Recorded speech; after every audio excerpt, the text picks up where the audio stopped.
For a lot of business owners, marketing can feel really complicated. You have so many options, and that means it can be really easy to waste time and money on marketing that simply doesn't work. Let me take you through a seamless process so we can first clarify your overall marketing message and then build out the rest of your marketing essentials checklist so you can generate more sales and grow your business. Holly Fisher here with Fisher Creative Marketing. Thank you for joining me for another episode of Monday Marketing Minute. So your marketing should generate sales, right? I mean, that's why we're in business. We need to make money. We need cash in the bank. You have bills to pay. You might have staff to support, rent due every month. You need that money.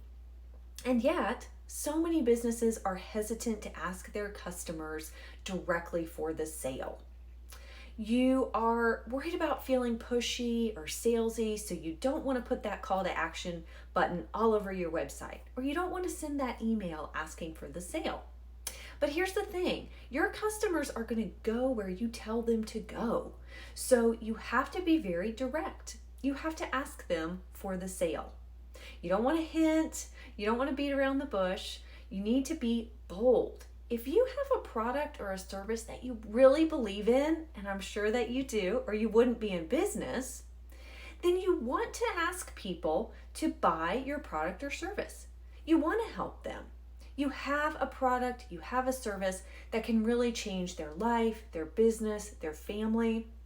Don't be afraid to ask them for the sale. Remember, people are going to go where you tell them to go.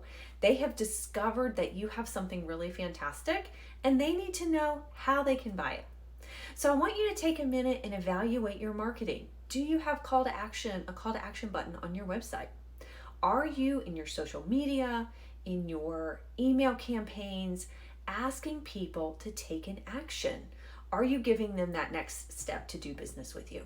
If not, I challenge you to add that to your marketing messaging and see what kind of a difference it makes. Thanks so much for joining me for this episode of Monday Marketing Minute. I look forward to sharing even more ways that you can fuel your marketing.